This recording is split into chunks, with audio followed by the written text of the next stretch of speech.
Hello दोस्तों, हमारे channel पे आपका स्वागत है।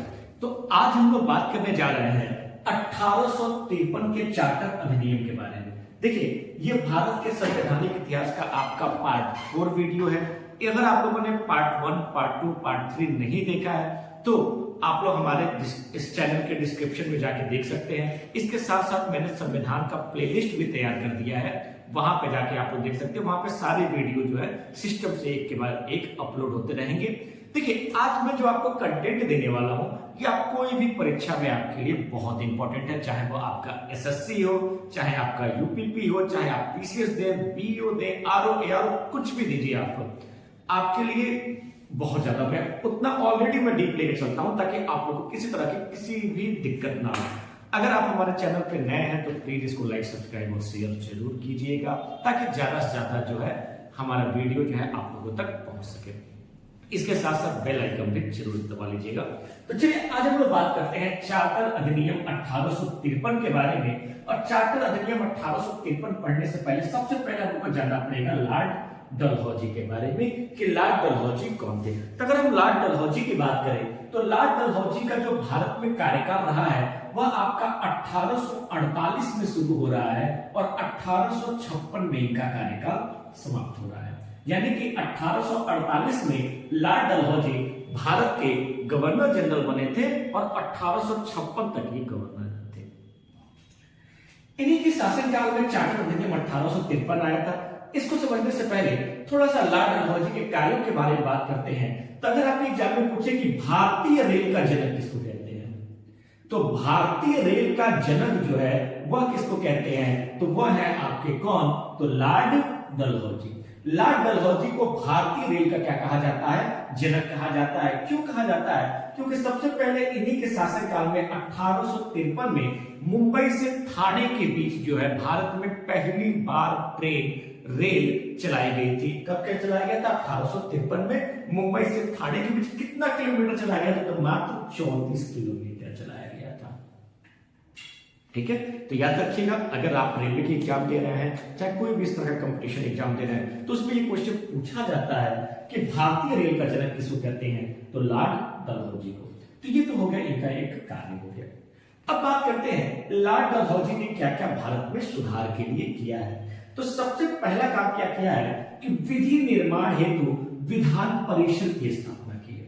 सोचिए, 1853 के एक्ट में क्या हुआ था कि भारत में कानून बनाने के लिए विधान परिषद की स्थापना की गई थी और इसमें कितने सदस्य थे, तो 12 सदस्य थे। कितने थे आपके? 12 सदस्य थे। अब विधान परिषद की स्थापना की गई। अब इसका क्या मतलब है भाई? तो देखिए, वर्तमान में भारत में कानून कौन बनाता है, तो लोकसभा, राज्यसभा, राष्ट्रपति, यानी कि आप लोग की भाषा में संसद। संसद को क्या है, कानून बनाने का क्या है, अधिकार। अगर कोई भी कानून है तो सबसे पहले लोकसभा में पास होगा, फिर राज्यसभा में पास होगा, फिर राष्ट्रपति के पास जाएगा और जब राष्ट्रपति उस पर हस्ताक्षर कर देंगे तो वह क्या बन जाता है, कानून बन जाता है। ठीक है, इसी तरह से क्या हुआ कि 1853 के एक्ट में क्या हुआ कि भारत में विधान परिषद का गठन किया गया और इसको पावर दिया गया कि भारत के संचालन के लिए आप क्या कर सकते हैं, नियम कानून बना सकते हैं। और इस विधान परिषद में कितने सदस्य थे, तो 12 सदस्य थे। और क्या किया गया है, तो सिविल सेवा में नामजदगी के स्थान पर प्रतियोगी परीक्षा की शुरुआत की गई। अब थोड़ा सा इसको समझने की जरूरत है।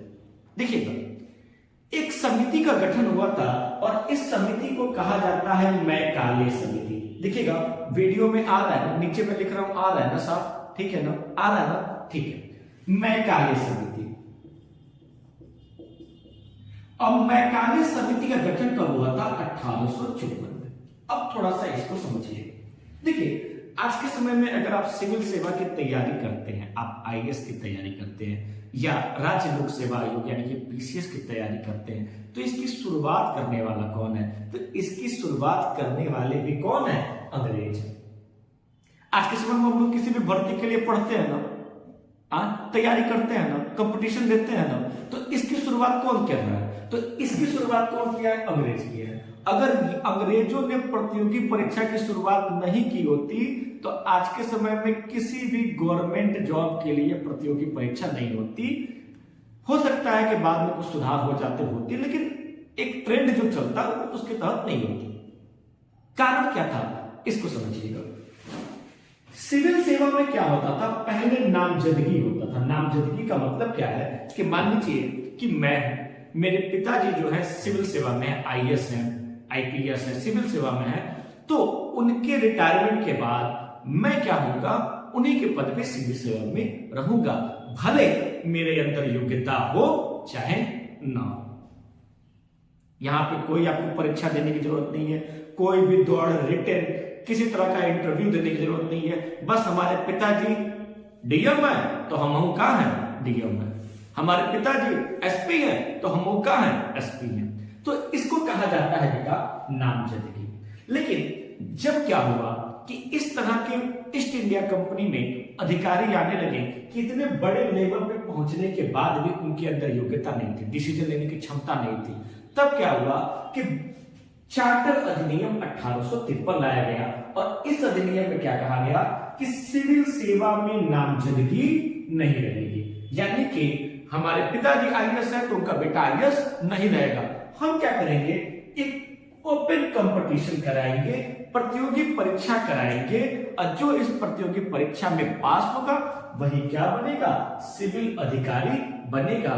और सोचो कितना बड़ा मुद्दा था। मान लो नामजदगी का मुद्दा है तो नामजदगी का जो मुद्दा है तो बहुत सारे लोग विरोध भी किए होंगे। अरे नहीं, हम आईएएस है तो मेरा लड़का आईएएस बनेगा, क्या बुराई है भाई, हम उसको उस हिसाब से शिक्षा दे रहे हैं। बहुत ज्यादा विरोध भी हुआ होगा। अब उस विरोध को समाप्त करने के लिए क्या किया गया? मैकाले समिति का गठन किया गया। कब किया गया? 1854 में। 1854 में लॉर्ड मैकाले की अध्यक्षता में मैकाले समिति का गठन किया गया है और इसी समिति की सिफारिश के आधार पर क्या हुआ है? सिविल सेवा में नामजदगी को समाप्त कर दिया गया है और प्रतियोगी परीक्षा की शुरुआत कर दी गई है। और इसी की सिफारिश पर आज भी सोचिए, हम लोग आजादी के इतने साल बाद भी आज भी हम लोग क्या देते हैं? कंपटीशन देते हैं, किसी भी परीक्षा के लिए प्रतियोगी परीक्षा देते हैं। तो इसकी भी शुरुआत करने वाले कौन है? तो ब्रिटिश सरकार है, अंग्रेज है। अगर आपको हमारा वीडियो अच्छा लगा हो तो प्लीज इसको लाइक, सब्सक्राइब और शेयर जरूर कीजिएगा। चलिए, तो अब हम लोग बात करते हैं 1858 के भारत शासन अधिनियम के अंतर्गत। भारत शासन अधिनियम 1858 के अंतर्गत ब्रिटिश सरकार ने भारत के लिए कौन कौन से कार्य किए थे इसके बारे में हम लोग बात करेंगे। तो अब हम लोग बात करते हैं सबसे पहले 1858 का। जब आपको अधिनियम पढ़ना है तो इससे पहले आपको जानना पड़ेगा 1857 की क्रांति के बारे में। आप लोग को पता होगा कि 1857 में क्या हुआ था? क्रांति हुई थी, जिसको भारत का प्रथम स्वतंत्रता संग्राम भी कहा जाता है। और क्रांति का केंद्र जो है आपका मेरठ बनाया गया था, लेकिन मंगल पांडे ने क्रांति की शुरुआत कहां से की थी? बैरकपुर छावनी से किया था। तो 1857 की जब क्रांति हुई थी उस समय ब्रिटेन के प्रधानमंत्री कौन थे? तो उस समय आपके ब्रिटेन के पीएम थे आपके लॉर्ड डर्बी, या केवल डर्बी भी लिख सकते हैं। ये लोग अपने नाम के आगे लॉर्ड लगाते थे, अपने आप को भगवान के समतुल्य मानते थे, इसलिए अपने आप नाम के आगे लॉर्ड लगाते थे। ठीक है, तो ब्रिटेन के पीएम कौन थे? लॉर्ड डर्बी थे। 1857 की क्रांति के समय भारत के गवर्नर कौन थे? तो लॉर्ड कैनिंग। इन दो चीजों को आप लोग याद रखिएगा।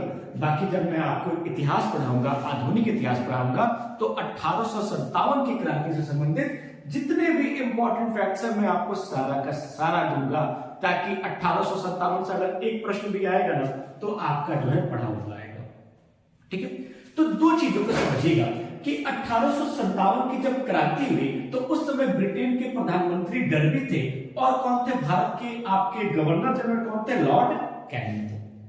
1857 की क्रांति जो है ब्रिटेन सरकार को एक बहुत बड़ा मैसेज दिया, और वो मैसेज क्या था कि भारत के जो लोग हैं वह ईस्ट इंडिया कंपनी के शासन से खुश नहीं है। ठीक है, क्या मैसेज दिया कि जो भारत के लोग जो हैं वो ईस्ट इंडिया कंपनी के शासन से खुश नहीं है। तब जो है ब्रिटेन सरकार ने क्या किया, भारत शासन अधिनियम 1858 लाया। इस अधिनियम में सबसे पहला काम क्या किया गया, तो सबसे पहला काम क्या किया गया है बेटा कि ईस्ट इंडिया कंपनी को भारत में समाप्त कर दिया गया। यानी कि ईस्ट इंडिया जो कंपनी थी, दिख रहा है आपको, दिख रहा है ना, देखिए कहीं किनारे नहीं जा रहा है, ठीक है।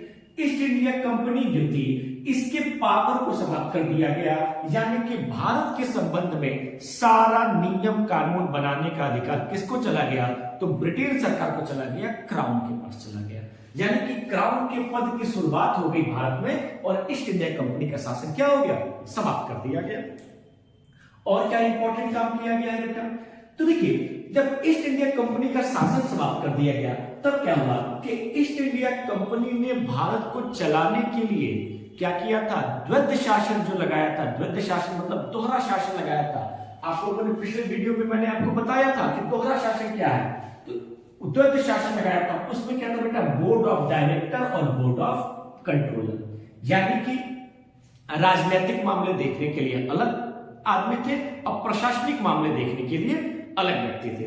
तो बोर्ड ऑफ डायरेक्टर और बोर्ड ऑफ कंट्रोलर जो था इस पद को क्या कर दिया गया, समाप्त कर दिया गया कि बोर्ड ऑफ डायरेक्टर और बोर्ड ऑफ कंट्रोलर नहीं रहेंगे। और नियम कानून तब कौन बनाएगा भाई, तो नियम कानून बनाने के लिए क्या किया गया, 15 सदस्यीय भारतीय परिषद का गठन किया गया। ठीक है, इस एक्ट के तहत क्या किया गया, 15 सदस्यीय भारतीय परिषद का गठन किया गया। और क्या हुआ, तो आप लोग को पता है कि 1857 की क्रांति में दिल्ली से प्रतिनिधित्व किसने किया था, तो बहादुर शाह द्वितीय ने। किसने किया था, बहादुर शाह द्वितीय ने किया था, दिल्ली से प्रतिनिधित्व किया था। अब आप लोग कह रहे होंगे सर बहादुर शाह द्वितीय नहीं थे, बहादुर शाह जफर थे। ये नहीं कहेंगे कि सर बहादुर शाह द्वितीय नहीं थे तो बहादुर शाह जफर थे, तो बहादुर शाह द्वितीय को ही हम लोग बहादुर शाह जफर कहते हैं। क्यों इनको बहादुर शाह जफर कहा जाता है, क्या कारण है भाई, तो देखिए जो बहादुर शाह द्वितीय जो थे वो जफर के नाम से कविताएं लिखते थे, बहुत अच्छे राइटर्स थे, कविता बहुत अच्छा लिखते थे। तो जफर के नाम से कविताएं लिखते थे, इसलिए इनको बहादुर शाह जफर कहा जाता है। इसको भी आपको ध्यान रखिएगा। तो 1857 की क्रांति में जो है बहादुर शाह जफर ने क्या किया था, दिल्ली से अंग्रेजों के खिलाफ क्रांति की शुरुआत की थी। कहां से, दिल्ली से अंग्रेजों के खिलाफ क्रांति की शुरुआत की थी। इसमें क्या हुआ कि बहादुर शाह जफर को पकड़ लिया गया और उनको रंगून भेज दिया गया और रंगून के जेल में क्या हुआ, उनकी मृत्यु हो गई। जब आपका दिल्ली का पद खाली हो गया तब ब्रिटिश सरकार ने क्या किया कि जो मुगल पद था इसको समाप्त कर दिया कि भारत में कोई भी अब मुगलों का कोई भी पद नहीं रहेगा। इस पद को क्या कर दिया, उसने समाप्त कर दिया। अगला काम क्या किया है, तो देखिएगा शिक्षित वर्ग ने 1858 के एक्ट को भारत का क्या कहा है बेटा, मैग्ना कार्टा कहा है। आखिर ऐसा क्यों कहा है भाई, 1858 के एक्ट को भारत का मैग्ना कार्टा कहा, क्यों कहा गया है, तो इसको समझिएगा। देखिए 1858 में क्या हुआ था, ब्रिटेन की जो रानी थी उन्होंने एक घोषणा पत्र पढ़ा था। इस घोषणा पत्र में क्या था, सबसे पहला लाइन क्या था उस घोषणा पत्र का, कि भारत की जो प्रजा है वो ब्रिटेन के प्रजा के समान है। ये उनका पहला वक्तव्य था। यानी कि जो रानी थी, जो ब्रिटेन की रानी थी, वो भारतीयों को ब्रिटेन के प्रजा के समान मानती थी कि कोई भी भेदभाव इनके साथ नहीं किया जाएगा। दूसरा इंपॉर्टेंट चीज इन्होंने क्या कहा कि जो आपका कोई भी प्रतियोगी परीक्षा होगी उसमें किसी भी भारतीय के साथ भेदभाव नहीं किया जाएगा। ठीक है, तो दो इंपॉर्टेंट घोषणा किया। होता क्या था कि सिविल सेवा की तो शुरुआत हो गई थी और सिविल सेवा में नामजदगी को हटा के प्रतियोगी परीक्षा स्टार्ट हो गई थी। लेकिन होता क्या था, भारतीय बैठते थे तो जो अंग्रेज कॉपी चेक करते थे ना वो उनको फेल कर देते थे, ना पास होगा ना अधिकारी बनेगा। तो जब ये बात ब्रिटेन सरकार को पता चली तो उन्होंने क्या कहा कि किसी भी प्रतियोगी परीक्षा में भारतीयों के साथ कोई भी भेदभाव नहीं किया जाएगा, जो भी कैंडिडेट योग्य होगा उसको पद दिया जाएगा, चाहे वो ब्रिटिश हो चाहे इंडियन हो। इसीलिए शिक्षित वर्ग ने 1858 के एक्ट को भारत का क्या कहा है, मैग्ना कार्टा कहा है। अब आप लोग के दिमाग में आ रहा होगा कि सर ये मैग्ना कार्टा क्या होता है, ये मैग्ना कार्टा किसको कहते हैं, आखिर ये मैग्ना कार्टा होता क्या है। तो कई बार आप लोग आगे भी पढ़ेंगे मैग्ना कार्टा। अगर आप लोग संविधान में आगे पढ़ेंगे तो संविधान के भाग 3 को भी मैग्ना कार्टा कहते हैं। तो चलिए हम लोग बात करते हैं कि मैग्ना कार्टा क्या होता है। तो मैग्ना कार्टा याद रखिएगा, आपको कई बार देखने को मिलेगा, कई बार जगह जगह आएगा। आपको उसका कीवर्ड पकड़ना पड़ेगा कि 1858 के एक्ट को किसने मैग्ना कार्टा कहा, संविधान के भाग 3 को किसने मैग्ना कार्टा कहा, है कि नहीं। तो इन सब कीवर्ड को आपको पकड़ना पड़ेगा। तो देखिए मैग्ना कार्टा का मतलब क्या होता है कि देखिए 1215 ईस्वी में क्या हुआ था कि ब्रिटेन के जो राजा थे उन्होंने क्या किया था, फ्रांसीसियों को मुक्त करने के लिए, जर्मनी के लोगों को मुक्त करने के लिए एक दासता समाप्ति जो है पत्र बनाया था। उस पत्र में यह था कि जो भी उनके जितने भी आपके जर्मनी के लोग हैं उनको क्या किया जाएगा कि दास्ता से मुक्त किया जाएगा, और उस पत्र को क्या कहा गया, मैग्ना कार्टा कहा गया। क्या कहा गया, मैग्ना कार्टा कहा गया।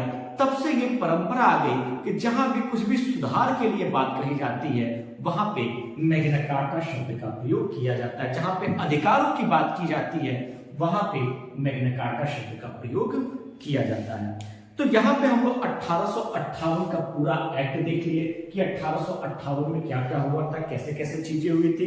ठीक है, अगले वीडियो में हम लोग भारत शासन अधिनियम 1861 के बारे में पढ़ेंगे। अगर आपको हमारा वीडियो अच्छा लगे तो प्लीज इसको लाइक, सब्सक्राइब और शेयर जरूर कीजिएगा। Thank you.